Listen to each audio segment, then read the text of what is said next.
Welcome to the Summoner's Rift preview. By now, you've probably heard about the update to Summoner's Rift, so we'd like to share more detail behind what we're trying to accomplish. Let's start with clarity. For us, this is about making all gameplay information more readable. One way we've tried to accomplish this is by controlling color, saturation, and level of detail in the environment, so it doesn't distract from that Lissandra claw sneaking up behind you.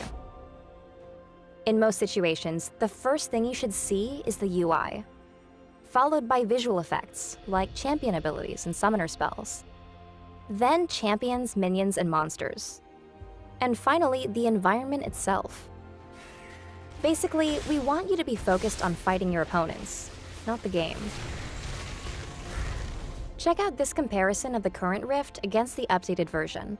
The navigation mesh, which dictates where you can and can't move, is partially obscured by the environment on the current map.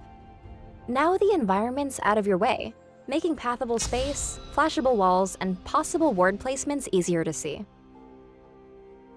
Another way we've tried to improve clarity is by making it easier for players to orient themselves. Each jungle quadrant now has a unique theme, so your location is more obvious at a glance. Baron serves as an orientation point, with destruction radiating outward from his pit. You'll find that the closer you get to him, the more demolished the landscape becomes. For instance, in the West Quadrant, the plant life is full of energy and rock formations are split by Baron's emergence. In the East Quadrant, the natural beauty of the forest was kept safe from his influence. Even though both are home to blue buff, they're visually different enough to let you know exactly where you are. We want Summoner's Rift to be the place we play together for years to come. For this update, we've chosen a handcrafted art style that we think will grow and evolve over time, just like the rest of the game. Thematically, jungle monsters feel much more at home on the Rift, and better communicate their power levels. The red buff, the Brambleback, roars a warning at everyone who walks by, looking ready to pump out damage. Compare him with the Krugs. These monsters' cloistered defensive stance implies their damage-soaking, tanky style. Each jungle camp sports a bit more personality as well. The Merkwolves emerge from their cave, ready for the hunt, and the Gromp is just adjusting to his new weight class. The two bases are just as distinctive. They share similar architecture, but their differences come from animal inspirations.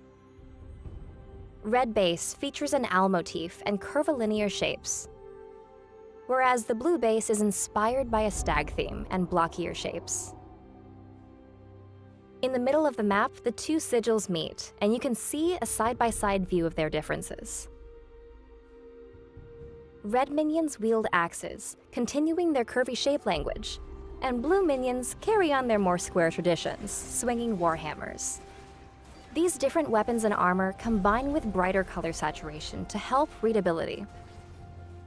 For Dragon and Baron, we added an element of ceremony, elevating their status beyond that of the jungle monsters. Take a look at Dragon. Menacing and imposing, he's very protective of his territory. In combat, Dragon's finally spent his ability points, and his new abilities better reflect the damage he puts out. Baron's new look is complemented by a redesigned kit that shows his status as the toughest boss on the Rift, and indicates how much damage he can do. His new abilities and attack pattern should feel less random, helping teams decide when to fight over this important objective. Please keep in mind that nothing's 100% complete yet, and that there are still months of effort ahead. On PBE, we'll be listening while we make tweaks, squash bugs, and improve performance. By the time the update launches, you can expect near identical performance on your machine. Along the way, check in at the Summoner's Rift Hub, where you can share in the evolution of the map. There, the conversation will continue, with dev blogs, Q&As, and patch notes that detail the latest changes. Thanks for tuning in.